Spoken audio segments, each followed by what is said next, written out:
High Limits Mike Hess not playing favorites, update on Chase Johnson and Corey Day's NASCAR future, some late model driver news, and much more today. Let's go.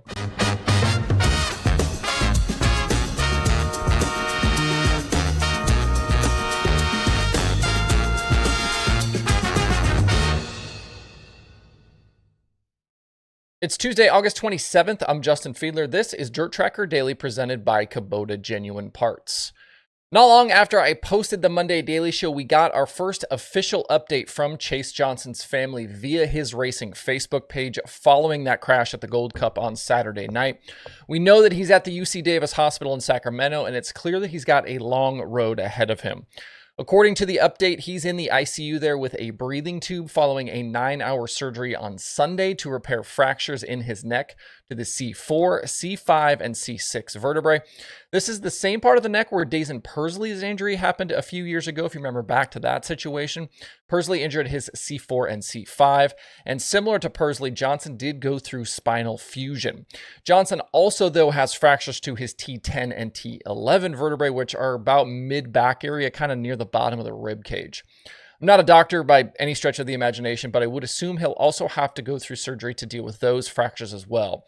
They were hopeful that the breathing tube was going to be removed yesterday so that he could start having conversations with those at the hospital with him. The Post says that they will share future updates as Chase wants them to happen. If you want to keep up yourself, you can find Chase's page at facebook.com/Chase Johnson Racing. I tweeted this yesterday, but this is one of those instances where I just don't like sprint cars. When they hurt guys. Most of the time, sprint cars are awesome. I love them, but sometimes they just really make it hard to want to be a sprint car fan. Back a couple of weeks ago, I shared on the show that Corey Day's NASCAR debut is coming soon, with his first Truck Series start likely coming at Bristol on September 19th. I said then that I was hearing he would make his first starts with Spire Motorsports, which already has at least some connection with Hendrick Motorsports. But in recent days, I've been told those starts will actually come with McAnally Hilgeman Racing, which currently fields trucks for Christian Eckes, Tyler Ankrum, and Daniel Dye. Eckes currently leads the Truck Series standings after the first playoff race this past weekend at Milwaukee. The team's fourth truck, the number 91, runs part-time, mostly with Jack Wood behind the wheel, and I would assume this will be the spot for Day. Day's truck schedule will likely also include starts at Kansas, Homestead, and Martinsville.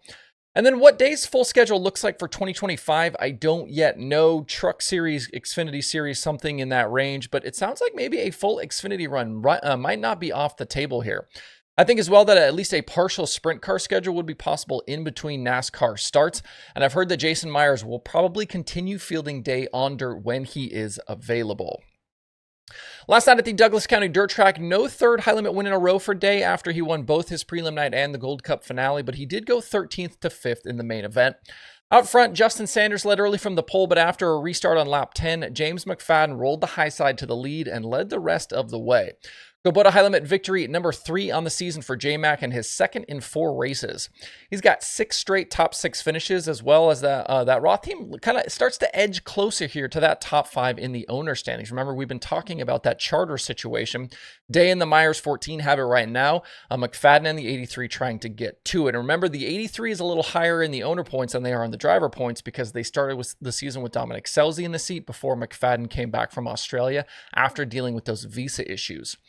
Just 10 points separate the 14 and the 83 teams currently. It was another solid run for Sanders, but he was obviously disappointed afterwards. He's still seeking his first national touring victory, but he'll have plenty more chances to do it with still more high-limit races to come out west, and then the Outlaws making their way to California soon. Remember, Sanders won the Super Dirt Cup at Skagit last season, so Skagit could be an opportunity for him to win.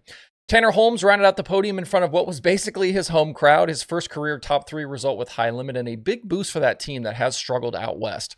That very solid Roseburg crowd was behind him all night with big cheers any time he was mentioned. The field ended up being better than I expected at 32, which included quite a few California guys who did indeed make the tow north. It was only 5 hours from Chico up to Roseburg. I'm wondering as well if you guys noticed all of the jumped start penalties last night. Corey Day was docked in the first heat. Brad Sweet was knocked back in heat 2, and Jacob Allen was busted in the B main. Both heat race penalties bumped Day and Sweet out of dash spots, and Sweet ended up 8th after starting the feature in 11th. Competition director, race director Mike Hess clearly not playing favorites with his high limit boss here, and Sweet still looking for that next victory. And for all the high limit haters, point them towards this race when they start talking smack. Remember back to November last year when Hess's hire became official, this was one of the things they wanted to address, and that was Brad and Kyle not getting special treatment. I'm sure you guys will jump in here, but I think this was likely the first or one of the first times either high limit owner was docked by their own series. The Big Cat actually extended his championship lead last night, though, because Tyler Courtney hit the wall and ended up DNFing. Sunshine not having the greatest time on the West Coast, even after winning at Hanford. Those 7 BC guys just haven't been able to capitalize on some of these down finishes for the 49. The high limit teams have today off for maintenance and driving. They'll be back to racing tomorrow at Grace Harbor. That's up west of Tacoma, Washington. If you want some racing today, you do have a few options. The Short Track Super Series South region is at Georgetown tonight for $6,000 to win. Anthony Perego currently leads the South by 31 points over Matt Williamson, while Matt Shepard leads the overall title fight. You should have all of the usual suspects in attendance, and if you can't get there, you can watch it live on Flow Racing. And at 300 Raceway, the 100 grand to win Stock Car Week begins today. Teams will practice and qualify, and then prelim nights for the Yankee Dirt Track Classic are Wednesday and Thursday before Friday's finale. Ricky Thornton Jr. headlines that stock car field that also includes names on the entry list like Ryan Gustin, Ethan Dodson, and Matt Crafton, among a whole lot more. There will likely be a significant amount of cars on the property for this one. XR streaming service will have coverage if you want to tune in. That is if you are not headed to 300 Raceway.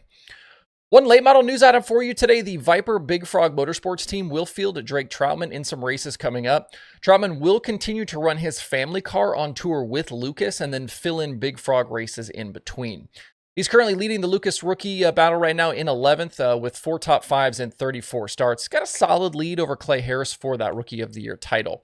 He did have a prelim win at the Firecracker 100 weekend at Lernerville in June, led some laps in the big show there as well. Troutman will drive the 58 car this Friday at Bedford with the ULMS before then heading to Ohio and West Virginia with Lucas.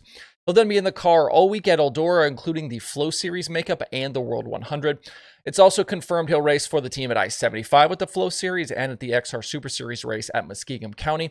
There are some other races potential here. They have that on there as TBD. I do think it's interesting, too, to note here, Troutman normally runs a Longhorn with his family car, but the Big Frog deal, it'll be in a new Rocket XR 1.2. But that's it for the show today. Hit up the streaming schedule at DIRTRACKR.com/watch tonight to see the full schedule today. That includes start times and links to watch.